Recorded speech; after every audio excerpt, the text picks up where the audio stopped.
Hello viewers, welcome back to my channel. Topic आप पढ़ रहे हैं सदियों से महिलाएं। बहुत सुना सुनाया, लिखा लिखाया, देखा दिखाया टॉपिक है सदियों से महिलाएं। और वीमेंस डे में बहुत ही चर्चित टॉपिक है सदियों से महिलाएं। लेकिन इसको समझने का तरीका हर किसी का अलग अलग है। तो मैं आज आपको बहुत ही आसान तरीके से आपके बेसिक नॉलेज के लिए भी, आपके एग्ज़ाम पॉइंट ऑफ व्यू से भी, चाहे आप प्री दे रहे हो, मेंस दे रहे हो, एसए की तैयारी कर रहे हो या फिर इंटरव्यू की तैयारी कर रहे हो, सभी के लिए आपको मैं इसको बताने वाली हूँ। तो आप प्लीज़ इसको ज़रूर देखिएगा, पूरा आपको बहुत इंटरेस्ट आएगा। और इसको आप अगर और किसी से डिस्कस करिएगा इस वीडियो को देखने के बाद, तो आपको खुद बहुत अच्छा लगेगा कि आपको इतनी सारी जानकारी है महिलाओं के बारे में। तो चलिए बताती हूँ मैं आपको शुरू से। तो पहले चलते हैं फटाफट से इतिहास में, ठीक है। अब इतिहास के बारे में हम लोग पढ़ते हैं, लेकिन आपको पता है कि इतिहास के निर्माण में जितना योगदान पुरुष का है उतना ही महिलाओं का है। अब ऐसे में क्या है कि बराबर का योगदान होने के बावजूद हमें इनके बारे में स्पेशल पढ़ना पड़ता है, महिलाओं के बारे में। क्यों? क्योंकि महिलाओं की परिस्थिति यानी उनकी भूमिका क्या है, इसके बारे में अभी तक ये फाइट चल रही है कि भारत में महिलाओं की क्या भूमिका है हर क्षेत्र में। तो इतिहासकार मानते हैं कि हमें इसके लिए सामान्यीकरण करना बहुत मुश्किल है। क्यों भाई सामान्यीकरण करना क्यों मुश्किल है? क्यों? क्योंकि हर देश में, चलिए हम भारत की बात करते हैं, फिर राज्य है, उसके बाद क्षेत्र है, फिर ग्रामीण है, इसके बाद जाति है अलग अलग। तो ऐसे में धर्म है, ठीक है। तो ऐसे में देश, राज्य, क्षेत्र, ग्रामीण, जाति, धर्म, इन सबको कूदते फांदते महिलाओं का एक सामान्य निष्कर्ष निकालना महिलाओं के बारे में बहुत ही मुश्किल है किसी भी इतिहासकार के लिए। इसीलिए भारतीय समाज में कोई ढांचागत विभाजन किया भी नहीं गया है, ठीक है। तो इसलिए इतिहासकार क्या करते हैं, महिलाओं के विषय में ज्यादा गौर करते ही नहीं है कि अलग से उनके बारे में मेंशन करके लिखा जाए। तो जो पुराने कुछ लोग थे वो लोग कहीं कहीं पे महिलाओं की बड़ी आदर्श आइडियल तस्वीर पेश कर देते हैं। अब वो तस्वीर क्या है मैं वो आपको बताती हूँ। अभी तक तो महिला परिस्थिति के लिए अपनी क्या योगदान है उसके लिए फाइट कर रही हैं। चलिए मैं आपको इतिहास के थ्रू एक छोटी सी कहानी बताती हूँ। क्या हुआ कि जब मानव जीवन शुरू हुआ आदिवासी टाइम में, तो महिला और पुरुष दोनों साथ में शिकार करने जाते थे, यानी खाद्य एकत्र करने का काम दोनों साथ करते थे। धीरे धीरे क्या हुआ कि आग का आविष्कार हुआ और कृषि शुरू हुई। तो जब कृषि शुरू हुई और स्थायी जीवन शुरू हो गया तो संपत्ति का बोध आ गया, यानी संपत्ति बनने लगी। ऐसे में पुरुष ने क्या किया, स्त्री जाति को घर पर छोड़ दिया और खुद जो है वो बाहर निकल के काम करने लगे। और इससे क्या हुआ कि संपत्ति का बोध होने से धीरे धीरे धीरे पितृसत्तात्मक समाज आने लगा। आपने सुना होगा मातृसत्तात्मक, पितृसत्तात्मक। मातृसत्तात्मक समाज ये जो है ना समाज, ये थोड़ा अपवाद है, बहुत कम जगह सुनने मिलता है। ज्यादातर जो है ना वो पितृसत्तात्मक संवाद है, परिवार है। तो महिलाओं को फिर धीरे धीरे घर में जगह मिलने लगी और घर में जगह मिलते मिलते उनकी स्थिति निचली और दासत्व वाली हो गई। अभी मैं सिर्फ इतिहास की बात कर रही हूँ, इसको आप सीरियसली बात मत लीजिएगा, मैं कोई नेगेटिव उससे नहीं बोल रही हूँ, मैंने सिर्फ यहाँ इतिहास के बारे में बात किया है, ठीक है। अब निजी संपत्ति, अब महिलाओं को अपनी निजी संपत्ति माने जाने लगा और महिलाओं को अपना अधीनस्थ माने जाने लगा। तो अधीनस्थता शब्द वहां आ गया। पहले संपत्ति का बोध आया, फिर अधीनस्थता आया।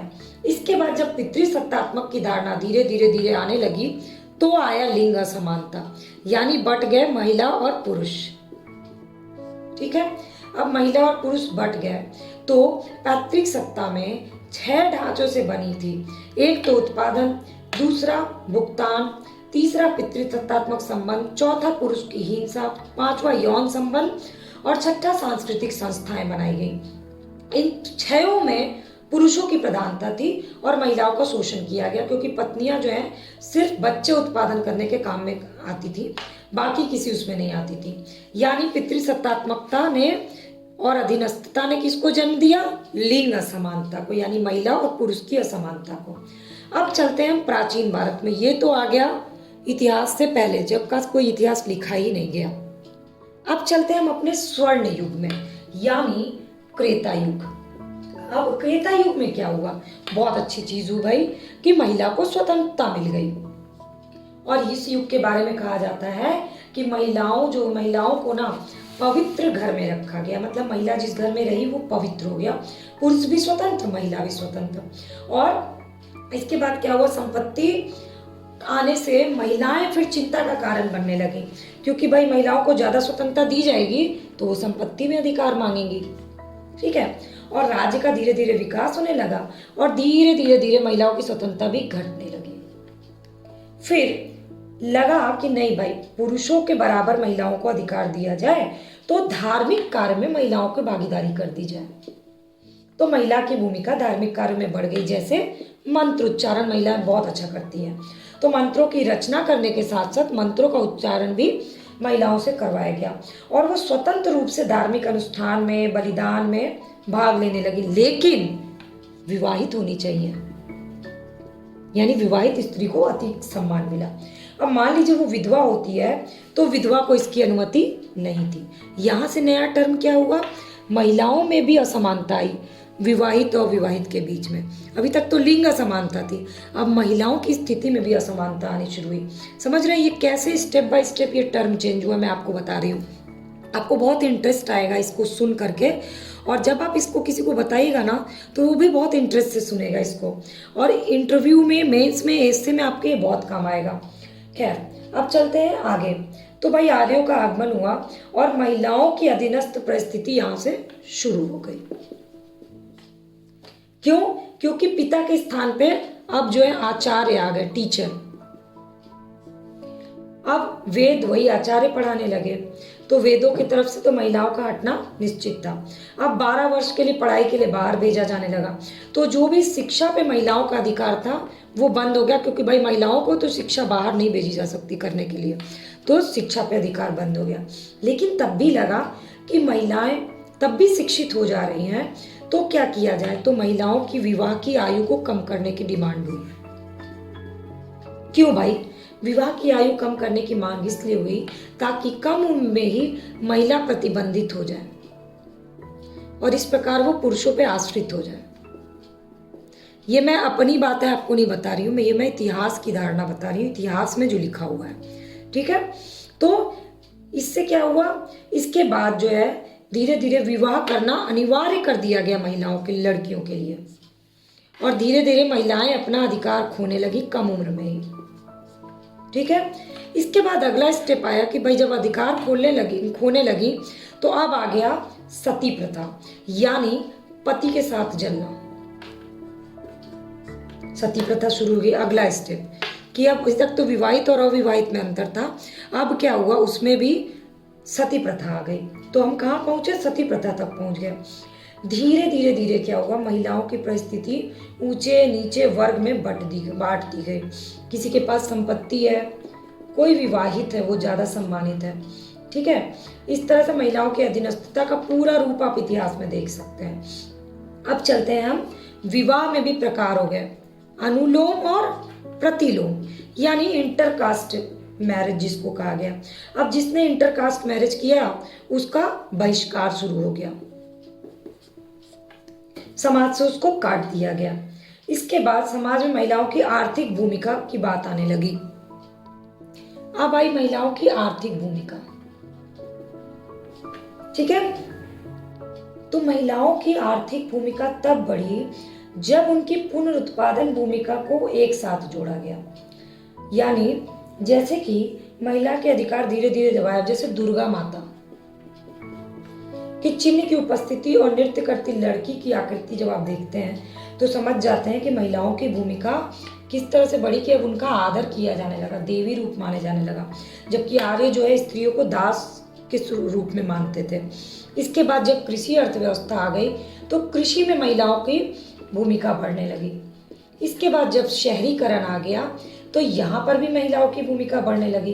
तो धीरे धीरे वर्ग भेद खत्म हुआ और दर्शन शास्त्र में महिला की भूमिका धीरे धीरे बढ़ने लगी। लेकिन मनु कहते हैं कि महिलाओं की आदत झूठ बोलने की, गप्पे हाँकने की, आभूषणों पर से प्यार करने की, गुस्सा करने की और विश्वासघात करने की, ऐसा मनु ने व्याख्या किया है मनुस्मृति में। तो महिलाओं पर वशीकरण बहुत जरूरी है, ऐसा मनुस्मृति में कहा गया है। अब क्या हुआ, महिलाओं को मनु के लिखने के बाद कभी स्वतंत्र रहने की अनुमति नहीं होनी चाहिए, मनु ने कहा, और हमेशा चाहे वो पुत्री हो तो वो पिता पे निर्भर हो, पत्नी हो तो वो पति पे निर्भर हो, और माँ हो तो वो पुत्र पे निर्भर हो, ऐसा मनुस्मृति में कहा गया। और महिलाओं को निर्भर ही रहना चाहिए, महिलाओं की अपनी कोई वंशावली नहीं होनी चाहिए, ऐसा मनुस्मृति में कहा गया है। लेकिन रामायण जैसे प्राचीन ग्रंथ में महिलाओं को कमजोर और बुरे आचरण वाली माना गया है। महाभारत में भी कहा गया है कि उन पर नियंत्रण बहुत जरूरी है। तो ओवरऑल महिलाओं को नियंत्रण करने की बात हमारे धार्मिक ग्रंथों में भी मिलती है। लेकिन वहीं हम चलते हैं बौद्ध धर्म में, जहाँ पर बौद्ध धर्म में शामिल किया गया था महिलाओं को अपने उसमें संगीति में। वहीं धीरे धीरे बुद्ध धर्म की शिष्याएं भी बनी महिलाएं। तो ये धर्म आंदोलन आने तक ये स्थिति रही। अब हम चलते हैं औपनिवेशिक पूर्व भारत में महिलाओं की स्थिति क्या थी। तो औपनिवेशिक पूर्व भारत में महिलाएं, औपनिवेशिक पूर्व भारत में इतिहासकार कहते हैं कि मोहम्मद गोरी द्वारा भारत के आक्रमण से लेके बंगाल में अंग्रेजों के अधिकार होने तक भारतीय समाज में महिलाओं की स्थिति बिगड़ गई। मुगल वंश के आने तक लगभग 300 वर्ष तक गंगा के मैदान में सामाजिक स्थिति अस्त व्यस्त रही और लगातार आक्रमण ने महिलाओं की स्थिति को प्रभावित कर दिया। लेकिन धीरे धीरे बौद्ध भिक्षुणी थी, उनकी भी संख्या कम होने लगी और धीरे धीरे वो लुप्त होने लगी। ठीक है। और प्रादेशिक भाषा में संस्कृत में बहुत सी महिला कवि की उपस्थिति की बात की गई है, यानी उनको शास्त्रीय ज्ञान था महिलाओं को। फिर इसके बाद पर्दा प्रथा, महिलाओं को अलग थलग कर दिया पर्दा प्रथा ने। क्यों? क्योंकि जब आक्रमण हुआ महिलाओं को उठाकर ले जाया जाता था और पर्दा प्रथा से महिलाएं इधर उधर हो गई, छिन्न भिन्न हो गई। महिलाओं के अधिकार और कर्तव्य के संबंध में कानून में कोई परिवर्तन नहीं हुआ, सिर्फ ये कहा गया कि महिला का विवाह होना बिल्कुल अनिवार्य है। ये पूर्व औपनिवेशिक समय में कुछ महिलाएं प्रशासन के क्षेत्र में काफी प्रभाव डालती थी, जैसे कि ककरैया रानी। ठीक है। इसके बाद ताराबाई, ऐसे ऐसे बहुत सारे आपको उस समय में नाम मिल जाएंगे। ताराबाई जिन्होंने औरंगजेब के खिलाफ मुकाबले में नेतृत्व किया था। इसके बाद मुगल औरतों में भी बहुत महत्वपूर्ण भूमिका निभाई थी। जहां आरा ने, रोशन आरा ने, नूरजहां ने और बाबर की पुत्री ने हुमायूं नामा लिखा था, गुलबदन बेगम, उन्होंने। तो ऐसे आपको मुगल समय में मिल जाएगी। इसके बाद चलते हैं भक्ति धारा की तरफ। तो भक्ति धारा ने महिलाओं की स्थिति को बड़ा अच्छा बना दिया। चलिए, और संस्कृत ने महिलाओं को अपनी तरफ आकर्षित कर दिया और महिलाएं रचना करने लगी। ठीक है। तो धार्मिक प्रथा और मनुष्य के अनुभव में भागीदारी लेने लगी महिलाएं, और महिलाओं के जीवन का एक वैकल्पिक रास्ता मिल गया भक्ति आंदोलन के समय, जिसमें कि आपने मीराबाई का नाम, मुक्ताबाई का नाम, जनबाई, विष्णुप्रिया का नाम सुना होगा। तो मध्यकालीन भारत में महिलाओं की स्थिति में कई पहलू हैं और इसका सामान्यीकरण करना कठिन है, क्योंकि कहीं पर उनकी उपस्थिति है और कहीं उनकी उपस्थिति नहीं है। तो आप देख सकते हैं कि प्राचीन भारत में भी सामान्यीकरण करना मुश्किल था, मध्यकालीन में भी मुश्किल है। अब चलते हैं स्वतंत्रता के पूर्व भारत में महिलाओं की स्थिति को सामान्यीकरण हम कर पाते हैं कि नहीं, वो देख लेते हैं। तो स्वतंत्रता पूर्व भारत में महिलाएं, औपनिवेशिक अवधि के दौरान भारत में महिलाओं की असमान परिस्थिति में परिवर्तन लाने के लिए क्या शुरू हुआ? सामाजिक आंदोलन। ठीक है। और इस सामाजिक एक तो था सामाजिक आंदोलन और एक था राष्ट्रवादी आंदोलन। समाज सुधार का ध्यान जिन सामाजिक बुराइयों की तरफ गया वो कौन से थे? वो थे सती प्रथा, विधवाओं के साथ दुर्व्यवहार, तो सती और विधवा पुनर्विवाह, ठीक है, बाल विवाह, महिलाओं को संपत्ति पर अधिकार से वंचित करना, तो बाल विवाह, संपत्ति पे अधिकार, ये सब ऐसे मैटर थे जिन पर सामाजिक और राष्ट्रीय आंदोलन किए गए और तरह तरह के विधान और अधिनियम बनाने के बारे में सोचा गया। यानी ये अन्यायवादी कुरीतियां जो है ना इस समय चिंता का विषय बन गई थी। और पुनर्जागरण के समर्थक में तो आप बहुत सारे नाम लिख सकते हैं, दयानंद सरस्वती, राजा राम मोहन राय, एनी बेसेंट। ये वैदिक समाज को महिलाओं के लिए आदर्श माना और महिलाओं के लिए इनका मतलब ये महिलाओं का पुनः वो चाहते थे। और सामाजिक सुधार आंदोलन के तरह फिर कई तरह के सम्मेलन किए गए, राष्ट्रीय सामाजिक सम्मेलन किए गए, मंच बनाए गए ताकि सामाजिक संरचना में महिलाओं का योगदान बढ़ सके। इस फिर धीरे धीरे क्या शुरू हुआ, राष्ट्रीय आंदोलन। तो राष्ट्रीय आंदोलन किस तरह का था, राजनीतिक आंदोलन था। इसमें महिलाओं की भागीदारी बहुत अच्छी थी क्योंकि जितने भी आंदोलन हुए, चाहे वो गांधी जी का आंदोलन रहा, सब में महिलाओं का योगदान बहुत अच्छा रहा। भारतीय महिला संघ बना फिर, ठीक है, भारतीय अंतर्राष्ट्रीय महिला परिषद बना और होम रूल मूवमेंट तक महिलाओं का योगदान बहुत बढ़ गया। और इसमें आप सरोजनी नायडू का नाम लिख सकते हैं। इसके बाद अगला मुद्दा आया महिलाओं को मताधिकार देने का। मत देने का अधिकार, अंग्रेजों ने उन्हें मताधिकार देने से इनकार कर दिया। कब? 1919 में जब मॉन्टेस्क्यू चेम्सफोर्ड सुधार आया तो महिलाओं को निरुत्साहित महसूस होने लगा। क्यों? क्योंकि अंग्रेजों ने उनको मताधिकार देने से मना कर दिया। और सरोजनी नायडू लंदन में सुधार संबंधी संसदीय समिति में जाकर इसके बारे में बोली। इसके बाद चुनाव हुए और करदाता के रूप में, चूंकि महिलाएं करदाता नहीं है इसीलिए उनको मताधिकार नहीं दिया गया, ऐसा कहा गया। तो मतलब हमेशा टर्म्स कंडीशंस लगा दिए गए। फिर गांधी जी का जब आगमन हुआ तो महिलाओं की समाज में सुधार संगठनों में शामिल महिलाएं होने लगी और गांधी जी ने महिलाओं को शामिल करने के लिए स्पेशली कार्यक्रम बनाए, जैसे कि दांडी यात्रा। दांडी यात्रा में महिलाओं को शामिल किया गया क्योंकि गांधी जी ने यह आश्वासन दिया कि आंदोलन में उनकी आवश्यकता है और उनकी क्षमता है कि वो आंदोलन में भाग ले सकती हैं। यहाँ तक कि वो गांधी जी के साथ जेल भी गई। उन्होंने बहिष्कार किया, स्वदेशी का निर्माण किया। महिलाओं की स्थिति में कैसे परिवर्तन आया आप देख सकते हैं। मतलब महिलाओं की क्षमता में कभी भी कमी नहीं थी, उस क्षमता को समझने वालों की कमी थी, ठीक है। और अब महिलाएं बड़ी संख्या में एकत्रित होकर सिविल अवज्ञा आंदोलन 1930 में अंग्रेजों के कानून की परवाह किए बिना अहमदाबाद से दांडी तक 240 मील की यात्रा उन्होंने की। महिलाओं ने विदेशी कपड़ों का बहिष्कार किया और धीरे धीरे जब महिलाओं के स्वतंत्रता आंदोलन में इस तरह से भागीदारी बढ़ी तो फिर उनके शिक्षा पर बल दिया जाने लगा। इसके लिए राजा राम मोहन राय ने भी आवाज उठाई। उनके सामाजिक परिवेश को बदलने की बात की गई, भारतीय शिक्षा में उनको स्थान देने की बात की गई। बंगाल की शिक्षा में स्पेशली, बंगाल में इसीलिए ज्यादातर महिलाओं की स्थिति काफी अच्छी है, वो कला या शिक्षा से जुड़ी हुई है। और 20वीं शताब्दी से लेकर महिलाओं का बड़ा वर्ग जो है वो शिक्षित हो गया और वयस्क साक्षरता का भी विस्तार किया जाने लगा। यानी जो महिलाएं बचपन में, जो लड़कियां शिक्षा नहीं ले पाई, वो वयस्क होकर के भी शिक्षा ले, इससे उच्च महिला साक्षरता दर भी बढ़ने लगा। और इसका परिणाम क्या हुआ, जैसे कि केरल राज्य जहाँ शिक्षा महिला शिक्षित है वहां पर जो है मतलब वहां आप स्थिति ज्यादा अच्छी देख सकते हैं। यानी जिस जगह पे महिलाओं की साक्षरता % अच्छे हैं वो जगह ज्यादा उन्नत है। तो धीरे धीरे सब चीज किससे रिलेटेड हो गई, शिक्षा से रिलेटेड हो गई, ठीक है। तो ओवरऑल अब हम सारांश को देख लेते हैं इस पूरी कहानी के। महिलाओं की सदियों से स्थिति देखने के लिए हमने 4 एस्पेक्ट लिए किए, एक प्रागैतिहासिक, एक ऐतिहासिक, एक मध्यकाल, एक आधुनिक काल यानी औपनिवेशिक युग के समय का। और इसमें किस तरह से चेंजेस आए हैं वो हमने स्टेप बाय स्टेप देखा।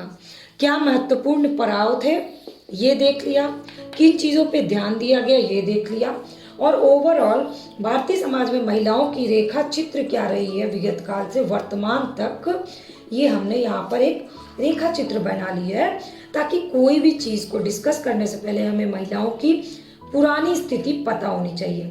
अब हम इस टॉपिक को आगे भी करेंगे, ये सिर्फ पार्ट 1 है, इसे हम कई पार्ट में करेंगे।